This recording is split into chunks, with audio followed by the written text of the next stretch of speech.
Welcome and thanks for tuning in. I'm Lynn Berger, host of Lynn Berger Interviews Remarkable People. And today I have the privilege of interviewing Dr. Ann LoFrumento. Thanks so much, Ann, for being here. Oh, thank you for inviting me, Lynn. You're welcome. Dr. Ann is a pediatrician, a newborn care hospitalist, medical education expert, parenting expert, author, and video producer. Wow. Today we're going to talk about how you've managed to do it all. So Dr. Ann, take me back to when you were a young person and what you think you wanted to do. Well, going all the way back, I was born and raised in the Bronx in New York. And the last thing on my mind when I was growing up was being a doctor. I wanted to be an astronaut from the early days when space exploration was great. And I kept asking people, you know, when would I be able to go? And people were looking at me like, really? They're not going to have any women in space. And I actually wrote to NASA as a young, a young adolescent saying, when are you going to have women? And they said, oh, sometime in the future. I think I still have the letter somewhere. It wasn't really on my mind. However, the roots of certain things were sown when I was younger. First of all, both my parents were educators. They were both, my father was a New York City a teacher in the Bronx. He was also a principal ultimately. My mother was principal of Hunter High School, and she worked there for years in the language department. So I was raised in a family of educators. First generation, because my mom was born in Spain and came here, and we were a true middle-class New York family from the Bronx. And their goal was education. Their focus was on education of their children. That was the primary thing. So I went to Catholic elementary school, and I had a nun who was amazing, Sister Margaret. I still am in communication with her. And she was very modern and said, we're gonna do a film class. And she gave us some film cameras, and we went out and we made Super 8 movies of things in our lives and things that were important to us. And as a young teenager with all those emotions, it was very strong. And she taught me how to edit film, actually literally cutting and splicing film. And then we actually put it to music, and you drop a record needle and play these films. So I started making these sort of films about my growing up back then. And that was what sparked my interest in film.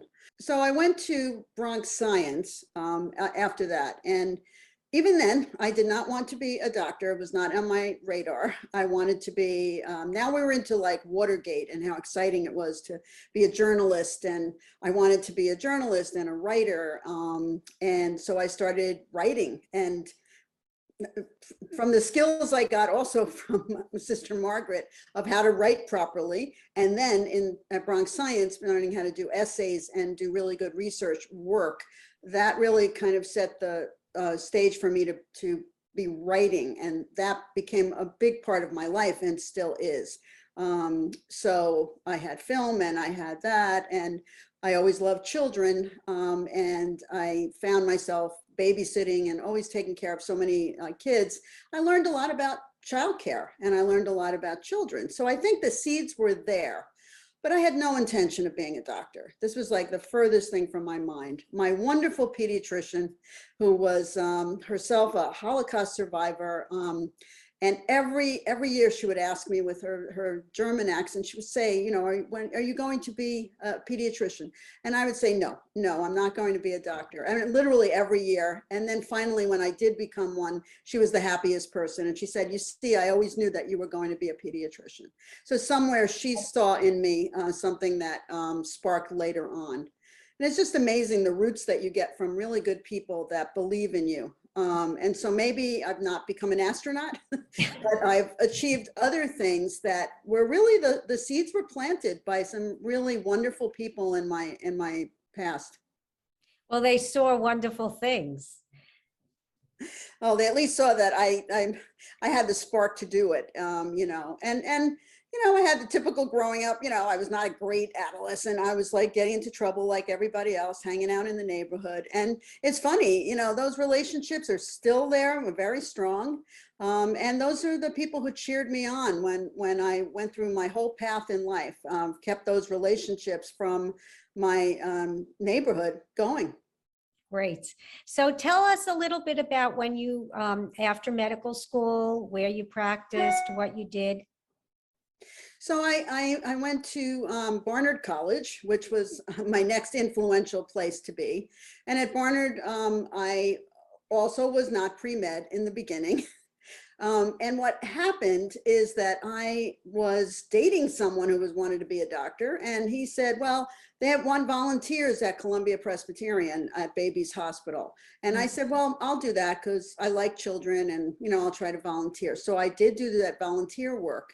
And it was during that time that I was so inspired by the pediatricians that I saw there that I changed my focus and went to be pre-med. And that was really where my inspiration to become a doctor was. And I worked there for 3 years in their clinics, in their neurology department. And I got to know so many people that inspired me to go along. And so after Barnard, I went to the University of Pennsylvania. And then after the University of Pennsylvania, I came back to Baby's Hospital where I had been inspired as a volunteer. And I did my pediatric residency. So that was an incredible training ground, and that was in the 80s. And then from the residency there, I went to Morristown Hospital in New Jersey, where I stayed and built a practice for about 20 years of private practice. And then guess what? I'm making all these films. Now I'm in video and I'm trying to teach with this. And I'm trying to make videos of children and development. And suddenly I said, for my 40th birthday, I don't want anything. I don't want to party. I want to go to film school. And I heard about a program at NYU. And so for 6 months, I took a sabbatical and I was enrolled full-time in their video production certificate program. And that was an amazing thing. And the secret was that I didn't tell anybody I was a doctor. And I got to experience sort of life outside of people knowing who I was and treating me a certain way. And I learned the skills that I needed to be a filmmaker at that point. So it came full circle from my little films from 8th grade to now, later in life, learning how to edit. And video editing was just coming in then. So that was an exciting moment. Very brave. And you didn't have a lot of company leaving medicine at that point to do things like that. No. No, fortunately, I owned the practice. I hired some good people, so I could do this. And then it was a wonderful, wonderful experience. Well, I mean, practically you figured it out, and also psychologically to allow yourself to do it. What motivated you? What was the primary motivation? It's funny. Sometimes I feel like I'm more than one person. And that person that was the teenage filmmaker, now had to go to school and be an unbelievably intense, serious doctor for several years, like a lot of years. And I think inside of me, it was like this little voice saying, well, what about the creative part? What about the creative side of your life? And it called to me. And so film or video is an amazing medium where you can create a reality and change things, and you can teach and you can communicate. And I found myself very drawn to it. And I found that I really enjoyed both making productions and editing. Yes, there were some wonderful videos about how to be a better parent, right? And how to do it. Yes. And that was the goal. The first goal, by the way, was teaching medical people about pediatrics and about child development. But then after film school, I went back to my practice, but I wasn't happy. I said, I really need to do something more full-time with this. I want to talk to parents, because I could see that parents were so stressed out that they were getting so much information. They were undergoing like an information overload. Mhm. And remember, this is early. This is like in the 2000, like 2000, just about turn of the century, as I say. So it wasn't a big thing. We didn't have cell phones. We didn't have things. And parents were still getting a lot of information that was conflicting. So I said, you know, let me see if I can put my skills to use. And I took my writing skills and I took my videography skills. And I wrote 2 books. I wrote Simply Parenting, meaning what it meant. It was simply, this is what you need to know, not everything that you need to worry about. That's our job as professionals. Mhm. But what you need to worry about as a parent is to stay focused on just these things. And so I tried to make a very simple book. And what was cool about it was to produce this video series about what your child should be doing at 2 months, 4 months, 6 months, and then making a DVD, which was a really cool thing, and putting it in a book then. So this all sounds very old fashioned now, but back then it was kind of cutting edge. So I devoted myself writing about the newborns and then writing about toddlers, but it was all about helping parents. I felt like such a calling to help parents, and that led me to a lot of media work where I did everything I did was a clear message to parents. This is the true information. This is what you really need to know, and let the professionals worry about the other things. No, it was great. The ones I saw, and when you look at them now, you know, there's so much stuff online, but then you were a pioneer. And babies haven't changed that much. So even though the original kids are like 20 now, and I would love to find, I've actually thought about, so I'm in contact with a lot of their parents, and it would be really interesting to go back and interview them now. 20 years later, I have them when they were babies, and I knew what their parents were all about. And I'd love to hear what they think about the world right now. That's your next project. My next project. So you took this non-linear path in a very linear field, and then you went back to medicine. Is that correct?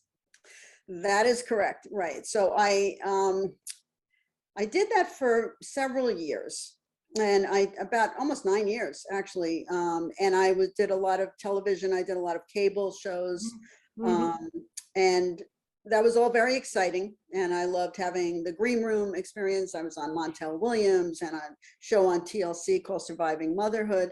And it was all very flattering. But then I felt I was missing the patient care. I was missing kind of being a doctor again.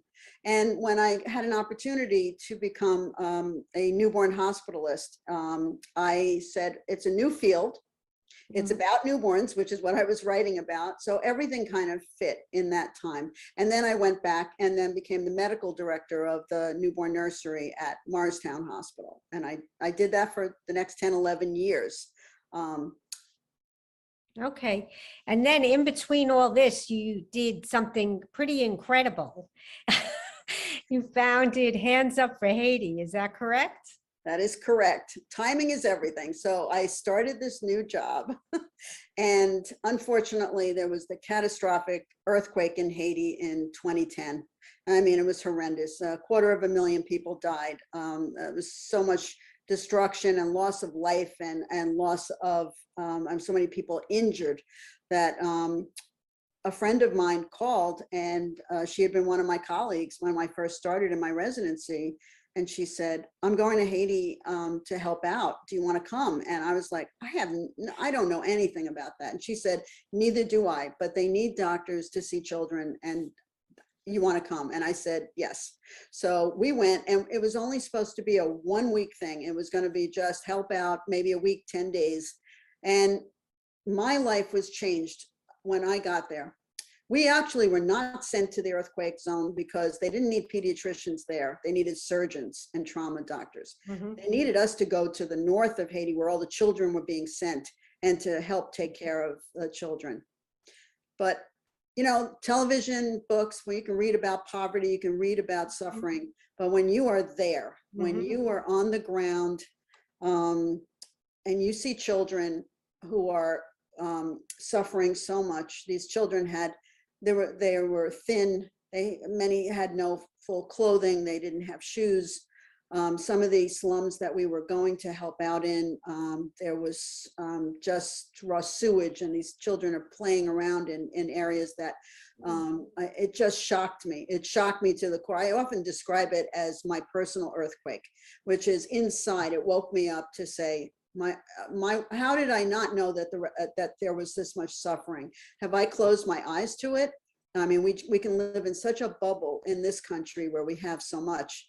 And it really changed my life in terms of wanting to help out in a very different way than I was already doing at home. It was one thing to be able to write and speak to comfortable families here. Mm-hmm. And it was another thing to bring actual physical care and medical care to people who needed it so desperately.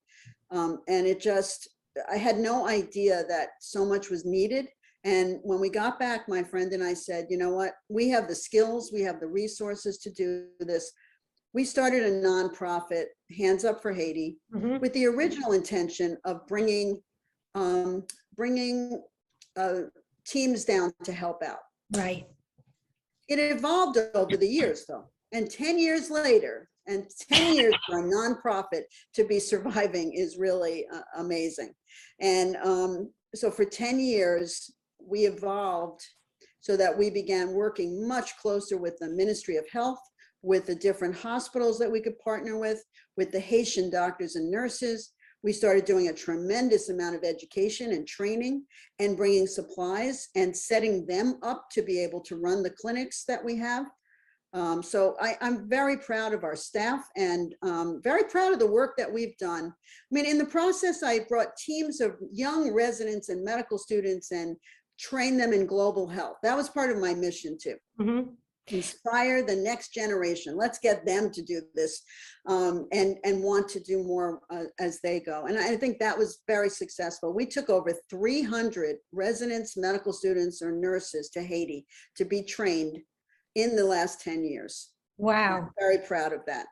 And I'll never forget when I met with you and you told me the change, your perspective on life shifted so much when you got home from there, that it was your earthquake. Yes. And I wasn't always easy to live with after that, because when people complained about things, I had to put that complaint into the context. I mean, I was still working in a hospital, and, you know, some parent, mother might, this bed isn't comfortable, or this isn't this. And I would be like, we were just delivering babies on a dirt floor, and and you want to scream, but you can't. You can't, like, because not everybody has been there. Not everybody has seen it. Doesn't mean their hearts aren't in the right place, but it just, your patience for seeing what we have. And there'd be moments I would just break down and cry. I mean, we lost children. We lost children, and I never lost as many children from preventable diseases as we did, especially in the early years in Haiti. And every one of them sticks with you. And you think, if I just had more IV solutions, if I just had a surgical team to operate, if I just had this, that child could have been saved. This mother wouldn't be suffering. And we don't know how good it is that we have all these resources here. And we are so blessed between food and medicine and help that we have here, and education. It angers me a little bit when people don't appreciate what we have. Well, you surely have given a lot. And I know there's been awards about your volunteerism, very well deserved.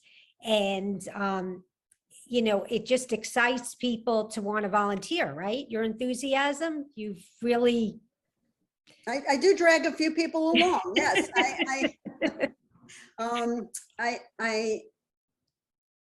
I hope that by my example, it's not so much the awards. I mean, it's kind of weird to get a medal from someone like the governor's award that I got in New Jersey, because it seems like this is something everyone should be doing. This is something that I shouldn't be getting an award for, but let me use that award as a voice. Every time something happens, every time someone gives me some kind of accolade or whatever, I want to use that voice to to inspire other people, because it's really not about me. It's about what we all have to do. This is our world. We all are in it together. If anything, this COVID has made us realize that this is really the world. And I always, and when I explain global health, the concept of that to my trainees, I tell them, disease is global, health is not. It really is global disease. Everything that's happening can happen everywhere.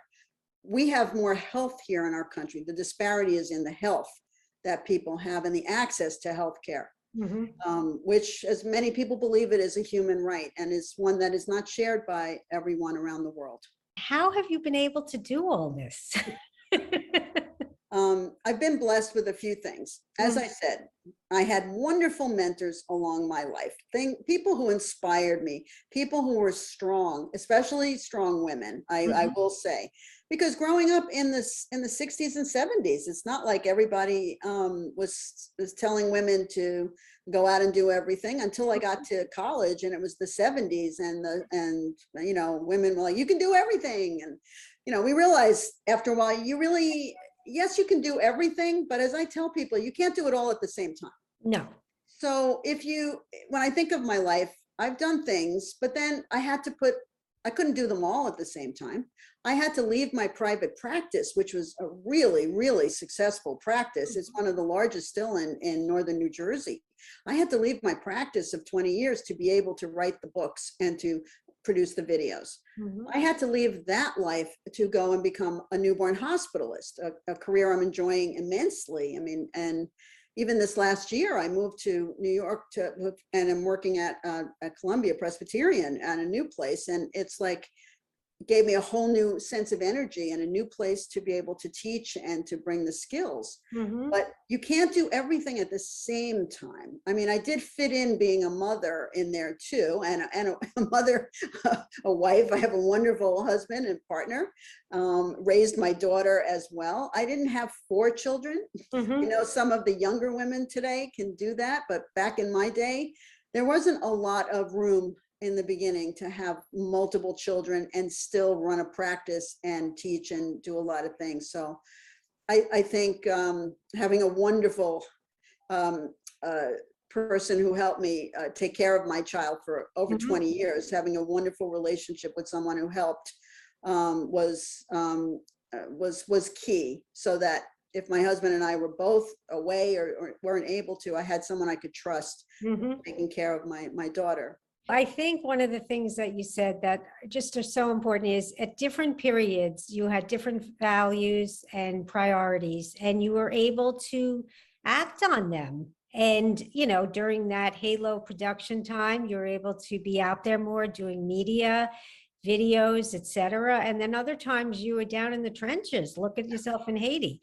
Yeah. So you really found a place at each time in your life to exercise what was important to you, which, you did a good job at that. That was pretty good. I didn't plan that. It just sort of always happened that sometimes I start feeling there's an emptiness and something shows up. And what showed up, it was, now we've got a new problem. We have COVID. Who expected that? That wasn't on my radar that was going to happen at this late stage in my career, that we would be dealing with a pandemic. Talk a little bit about what you're doing around COVID and awareness, and please. So when COVID hit, and thankfully I had done a global health trip. I did 2 actually. I went to Haiti, and I also assisted on a surgical team in Guatemala. After that, everything shut down. And so we no longer could go and do any of that work. At the same time, I was still working as a newborn hospitalist when COVID hit. And that was a nightmare. Aside from the fear we all had, we had a new illness that we did not know how it spread. We did not know how it was going to affect mothers or babies. And I was dealing with changing CDC guidelines like every minute in the beginning. And we didn't know whether to separate the mothers and the babies. We had many positive mothers. I mean, in New York and New Jersey, we were the epicenter in the spring of 2020. And those were my months working as a newborn hospitalist. So the first step was to try to get as much information as we knew.